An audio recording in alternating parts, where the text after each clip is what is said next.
Hello મિત્રો, જય માતાજી, દ્વારકાથી સ્વાગત છે ફરીવાર એક મારા નવા વિડીયોમાં. તો આજે આપણે નવો વિડીયો લઈને આવ્યા છીએ. એક ભાઈ છે રાજસ્થાનથી, જે 12 જ્યોતિર્લિંગ અને 4 ધામની યાત્રા કરીને પગપાળા હાલીને યાત્રા કરે છે. તો આજે આપણે એનું ઇન્ટરવ્યૂ લઈશું. ક્યાંથી આવે છે, કેટલા દિવસથી આવે છે, એ બધું આપણે જાણશું. અને ક્યાં જઈ રહ્યા છે એ બધું જાણશું. તો મિત્રો બન્યા રહીજો આ વિડીયોમાં. આખા ભારતની યાત્રા કરે છે, તો બન્યા રહેજો વિડીયો.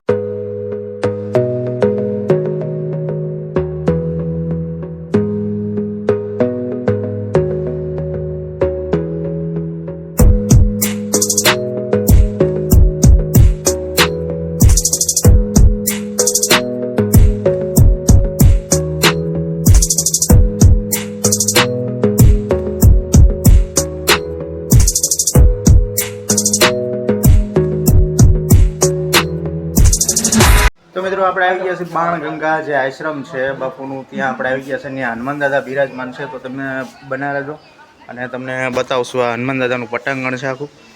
અને જો અને આખો એક વિશાળ આમ જોવો ને તો ફરજો છે અને શાંતિની અનુભૂતિ થાય છે. અને તમે જોઈ શકો છો આ ભાઈ છે ને એ રાજસ્થાનથી તમને જે વાત કરી ને આવ્યા છે. ને આ બાજુ છે હનુમાન દાદાનું મંદિર છે. તો મિત્રો બના રહેજો ને આપણે ઇન્ટરવ્યૂ લેશું ભાઈનું. તો આ મિત્રો સેવાકીય પ્રવૃત્તિ કરે છે ને આ આશ્રમમાં. અને આ ભાઈ જે આજે અહીંયા રાત વાવો રહ્યા હતા. તો જય મહાદેવ. હર હર મહાદેવ. તમારું નામ બતાવજો. चंदन. ચંદન, ક્યાંથી આવો છો તમે? मैं राजस्थान से हूँ, राजस्थान अलवर से। અમે तो 10 मई को हरिद्वार से यात्रा आरंभ है मेरी, 12 ज्योतिर्लिंग 4 धाम। और अभी 2400 प्लस किलोमीटर चलकर श्री सोमनाथ जी के दर्शन किए थे मैंने, जो पहला ज्योतिर्लिंग है। और दूसरा नागेश्वर जी और द्वारिका, भेंट द्वारिका, आपके इधर सब दर्शन सौराष्ट्र के जितने भी हैं आपके जूनागढ़ में 1999 पोड़े गुरुदेव तत्तरिया के दर्शन, वीरपुर में जालाराम जी के दर्शन किए, आपके इधर चोटीला के दर्शन किए। और गुजरात में मुझे 29 जून को मैंने एंट्री की थी। आज 28 जुलाई हो रही है, 28 अगस्त हो रही है। तो 2 महीने करीब हो गए। गुजरात में 2 महीने करीब हो गए। सौराष्ट्र में मेरे को 1 महीने से ज़्यादा हो गया है घूमते।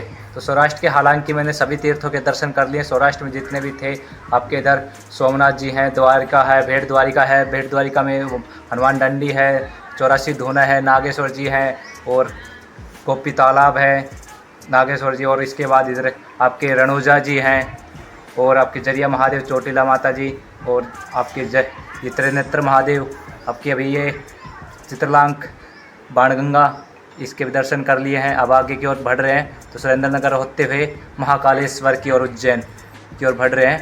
तो आपका साथ, आपका सहयोग बनाए रखे दोस्तों। आपके सहयोग सपोर्ट से ही ये सब हो पा रहा है। तो दोस्तों बनाए रखे अपना साथ और प्रेम से बोलिए हर हर महादेव। हर हर महादेव। कितने धाम हुए हैं अभी? 2 ज्योतिर्लिंग 1 धाम द्वारिका। द्वारका। और ज्योतिर्लिंग कितने हो गए? 2 हो गए हैं। 2 ज्योतिर्लिंग, सोमनाथ और नागेश्वर। हाँ, अभी आप कहाँ जाओगे? अभी महाकालेश्वर की ओर बढ़ रहे हैं। महाकालेश्वर को बढ़ गए आप। कितने साल लगे, कितना टाइम लगेगा इसमें आपको? इसमें तो कम से समय कम- बताना तो नामुमकिन है, फिर भी 2 साल के समथिंग तो लग सकते हैं। और हालांकि जैसे मैं छोटे छोटे तीर्थों के दर्शन कर रहा हूँ तो इस हिसाब से तो देखा जाए तो 2 साल प्लस भी लग सकते हैं। तो छोटे छोटे तीर्थ भी हैं, छोटे छोटे तीर्थों को मैं छोड़ नहीं सकता हूँ, क्योंकि यही हमारे एक आस्था का केंद्र होते हैं। तो इनको हम नहीं छोड़ सकते हैं, क्योंकि हम इन्हीं से ही जुड़े हैं। यदि हम इनसे जुड़े हैं तो हम सब सनातनी भाई एक हैं, अन्यथा यह हम इनसे नहीं जुड़े रहेंगे तो हम सनातनी भाई कभी भी एक नहीं हो सकते। हमारे गुजरात से तुम आए हो, तो गुजरात से इंसान कैसे लगा? गुजरात सबसे अच्छा था। गुजरात मैंने अच्छा लगा। प्रेम कैसा मिला? प्यार भाव और भक्ति भावना, श्रद्धा सब एक समान मानी जाती है। यहाँ आए परदेशी लोग को अपना मानते हैं। जहाँ तक कि मैं आपको बताऊँ, मेरे को पोरबंदर में सबसे अच्छा लगा। पोरबंदर में छोटे से लेकर बड़े बुजुर्ग तक सभी ने मेरे से पूछा कि सभी ने मेरे से पूछताछ की, खाने पीने की, रहने सहने की, हर तरह से मेरी उन्होंने सुविधा की। और फिर आपके आदित्यानावाना, मैं उधर से होते हुए आपके पोरबंदर में जामवंत गुफा, उधर भी गया था रानावाव में। तो आदित्यानावाना गांव में मैंने 24 घंटे बिताए थे वहाँ पर। उन्होंने मेरे को वहाँ पर रोके रखा, उन्होंने आने ही नहीं दिया वहाँ से। तो उन्होंने इतना प्यार, इतना सहयोग, इतना सपोर्ट दिया कि मैं उनके लिए, मेरे पास शब्द नहीं है कहने को। और आपके इधर भेड़ द्वारिका में जब मैं जा रहा था तो भेड़ द्वारिका भी वहाँ पे भी हर व्यक्ति ने, छोटे से बड़े बड़े तक सभी ने मेरे सहयोग दिया इस यात्रा में। उनका तहे दिल से धन्यवाद करता हूँ और श्री हरि की सदा कृपा बनी रही। और विनती करता हूँ ये गुजरात में श्रद्धा, भक्ति भावना, प्रेम भावनाएं सदा अनंत काल तक बनी रहे। बस हमारा सौराष्ट्र रहे। जो हमारा आज से 5000 साल पहले जो सौराष्ट्र था वो आज भी रहे। तो मैं आप सभी भी सौराष्ट्र वासियों से, गुजरात वासियों से विनती करता हूँ कि इसको बनाए रखें ऐसे ही। यही हमारा कर्म और हमारा धर्म भी है।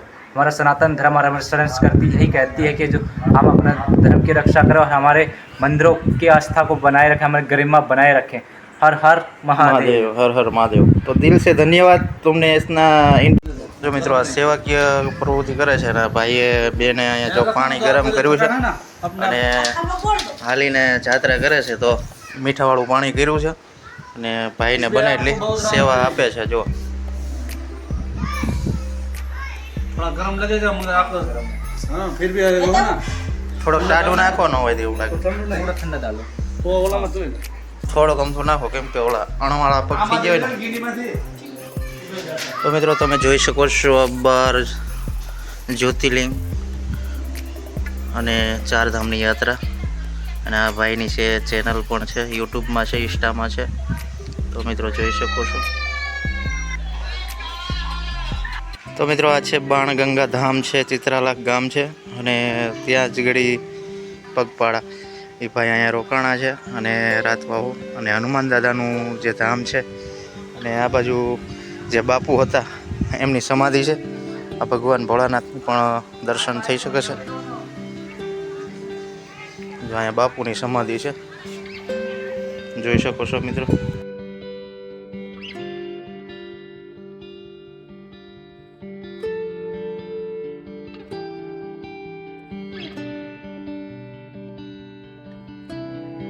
તો મિત્રો તો આજે આ બાણગંગાનો વિડીયો અને જે પગયાત્રી જે પગપાળા હાલીને આવ્યા અને 4 ધામની અને 12 જ્યોતિર્લિંગની યાત્રા કરવા એનું પણ ઇન્ટરવ્યૂ લીધું। તો તમને કેવો લાગ્યો આજનો અમારો વિડીયો? સારો લાગ્યો હોય તો લાઇક કરજો, શેર કરજો અને સબસ્ક્રાઈબ કરજો અને ફરીવાર મળશું નવા વિડીયો સાથે નવા અંદાજમાં। ત્યાં સુધી બધાને જય માતાજી, જય દ્વારકાધીશ, હર હર મહાદેવ।